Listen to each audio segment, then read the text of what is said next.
हाय, नमस्कार बच्चों। आप सबों का स्वागत है आपका प्यारा channel A to Z study point पर। आज हम सामाजिक विज्ञान कक्षा 6 का हम अध्ययन करेंगे और देखेंगे कि कौन सी पाठ्य पुस्तक पढ़ाई कर रहे हैं। इतिहास कब, कहाँ और कैसे। तो आप भी अपना इतिहास पुस्तक को खोलेंगे और देखिए कि क्या उसमें किस तरह से दिया गया है। उसी के बारे में चर्चा करेंगे कि इतिहास के बारे में हम क्यों पढ़ते हैं। तो आपको समझना चाहिए कि इतिहास इतिहास क्या होता है। 3 शब्दों से मिलकर बना है। कैसे बना है?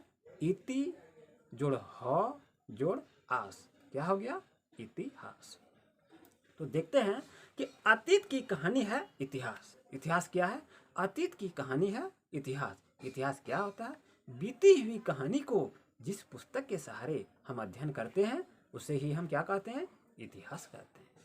तो बीते दिनों के मानवों की कहानी को क्या कहते हैं? इतिहास कहते हैं। और वर्तमान को समझने के लिए इतिहास का महत्वपूर्ण योगदान रहता है। हमारे पूर्वजों का जीवन कैसा था, वो किस तरह रहते थे, किस तरह खान पान करते थे, तो उसी के बारे में हम अध्ययन करते हैं। इसके बाद हम देखते हैं कि परेशानियों का सामना करना पड़ता है, कि पूर्वजों को परेशानियों का सामना करना पड़ता है। तो कैसा परेशानी, उसका हल वे कैसे निकालते थे, और वे अतीत में लोग कहाँ रहते थे, वे लोग क्या खाते थे, उनका पहनावा कैसा था, उनके घर की बनावट कैसी थी।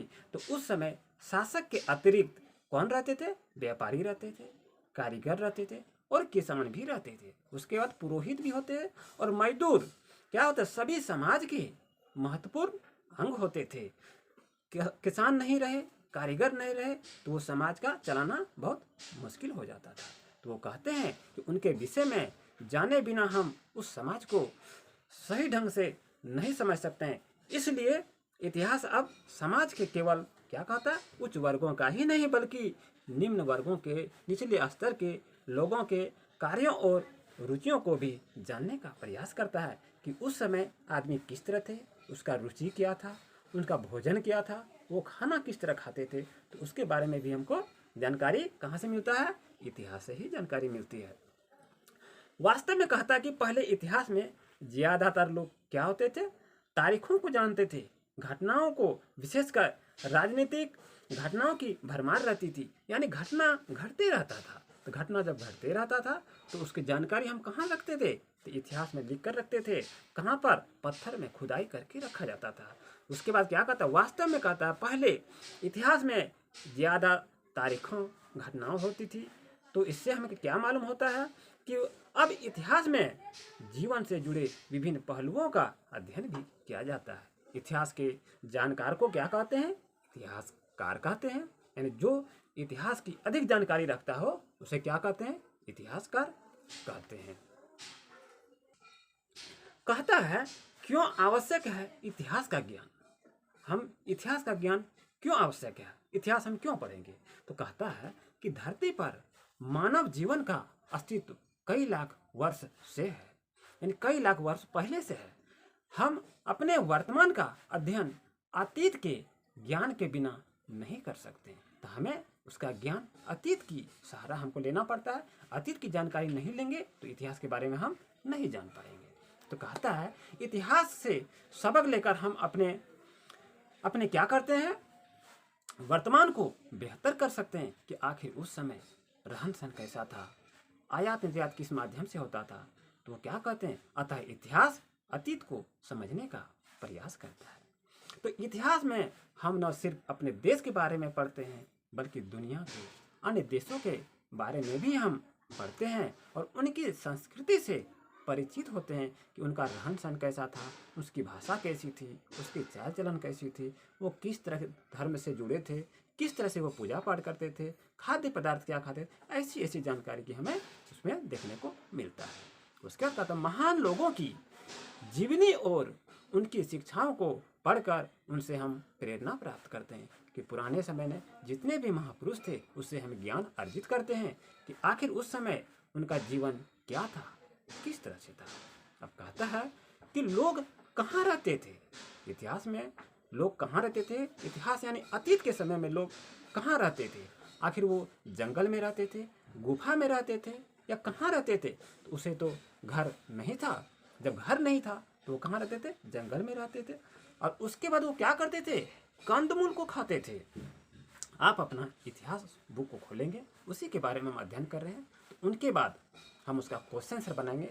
आज उसकी पढ़ाई कर रहे हैं कि क्यों हम इतिहास पढ़ते हैं, क्यों जरूरी होता है। तो कहता है कि प्रकृति ने भारत को एक विशिष्ट भौगोलिक स्वरूप प्रदान किया है। प्रकृति ने, ये पूरे प्रकृति जो देख रहे हैं वातावरण ने क्या किया? एक भौगोलिक स्वरूप प्रदान किया है। उत्तर में क्या है? हिमालय पर्वत एक ऊंची दीवार के समान इसकी रक्षा करता है। किसकी रक्षा करता है? ये भारत की रक्षा करता है। इसके पूर्व, पश्चिम एवं दक्षिण में विशाल सागर है। और भारत में लाखों वर्ष पहले से लोग नर्मदा नदी के तट पर रहते थे और वो अपने भोजन के लिए वे जड़ों, फलों, मूलों, ये इस तरह से लेकर अपना जीवन यापन करते थे और अपना जीवन सक्षम बनाते थे। वो क्या करते थे? उत्तर पश्चिम की दिशाओं में जाकर जंगलों से कंदमूल का अपने से ढूंढते थे और अपना पेट को पालते थे। उसके बाद क्या कहते हैं कि इतिहास इसलिए हमें बहुत जरूरी होता है और ज्ञान का सागर होता है। अब आपका उसमें आप देख सकते हैं, अब पेज को खोलेंगे तो उसमें क्या है? देश के नाम। क्या कहते हैं? देश के नाम। तो देश के नाम जो होते हैं वो किस किस तरह वो प्रचलित होता है। तो हमारे देश में बहुत ऐसे ऐसे दूत आए हुए थे, तो यहाँ पर देखे उनके बारे में और अपना अपना वक्तव्य को उसने रखा। क्या रखा? कहता अपने देश के लिए हम इंडिया तथा भारत जैसे नाम का प्रयोग करते हैं। भारत ही एक ऐसा देश है जिसको 5 नामों से जाना जाता है। इंडिया है, भारत है, आर्यावर्त है। इस तरह से जब हम नाम देखते हैं तो यही एक देश है, भारत देश, जिसको 5 नामों से पुकारा जाता है। उसका क्या कहता है? इंडिया शब्द किससे बना है? इंडस से निकला है। इंडस शब्द से निकला है, जिसे संस्कृत में क्या कहा जाता है? सिंधु कहा जाता है। उसका ईरानियों और यूनानियों लोग जो आए तो उसने क्या कहा? तो सिंधु को हिंदोस के नाम से कहा दिया और इंडोस और इस नदी के पूर्व में जो स्थिति भूमि प्रदेश जो था वो उसको इंडिया के नाम से कहा जाने लगा। कहता है कि भारत का नाम का प्रयोग स्तर से देखा जाए तो उत्तर पश्चिम में रहने वाले लोगों के एक समूह के लिए किया गया था, जो उसी के नाम से ये लिया गया है। कहता है कि जिसका उल्लेख ऋग्वेद में पहले भी मिलता है और बाद में इसके इस्तेमाल देश के लिए होने लगा है। उसके बाद क्या कहते हैं कि अरबों ने इस धरती को अल हिंद के नाम से भी पुकारा, तुर्कों ने इसी धरती को हिंदुस्तान कहकर भी पुकारा। अब देखते हैं कि काल निर्धारण काल के आधार पर क्या कहते हैं? काल के आधार पर इतिहास को 3 भागों में बांटा गया है। कितने भागों में? 3 भागों में बांटा गया है। पहला क्या है? प्रागैतिहासिक काल, दूसरा है ऐतिहासिक काल और तीसरा है आदि ऐतिहासिक काल। कहता है कि लिखने की कला सीखने के पहले भी मानव लाखों वर्षों पहले इस धरती पर रह चुका था। जिस कला की में मनुष्यों को कोई लिखित साक्ष्य नहीं मिलता है उसे प्रागैतिहासिक काल कहते हैं। कहा जाता है कि प्रागैतिहासिक काल, ऐतिहासिक काल और आदि ऐतिहासिक काल। तो क्या होता है आदि ऐतिहासिक काल? तो जिस काल में मनुष्य का कोई लिखित साक्ष्य नहीं मिलता है उसे हम क्या कहते हैं? प्रागैतिहासिक काल कहते हैं। बच्चों आपको समझना चाहिए कि प्रागैतिहासिक काल किसे कहते हैं? जिस काल में मनुष्यों का कोई लिखित साक्ष्य नहीं मिलता है उसे हम प्रागैतिहासिक काल कहते हैं। कहता है कि जैसे ही बाद में मानवों को लिखने का ज्ञान हुआ तो उसने क्या किया? मानव की प्रगति की कहानी को, उस भाग को इतिहास भी कहने लगे जिसे लिखित विवरण भी मिलते हैं। आदि ऐतिहासिक काल उसे कहते हैं जिसमें कि साक्ष्य मिले, लिखित साक्ष्य मिले, प्रमाण मिले, लेकिन उसे अभी तक पढ़ा नहीं जा सका है। तो ये आपका इतिहास के 3 कालखंडों के बारे में बताए, प्रागैतिहासिक काल, ऐतिहासिक काल और आदि ऐतिहासिक काल। इसका नेक्स्ट पार्ट नेक्स्ट वीडियो में अपलोड की जाएगी। अगर हमारे आप इस चैनल पर नए हैं तो सब्सक्राइब अवश्य करें और बेल आइकन को दबाना ना भूलें, क्योंकि मैं प्रत्येक दिन आपके लिए नए नए टॉपिक इसी तरह से लेकर आपकी सेवा में हाजिर होते हैं।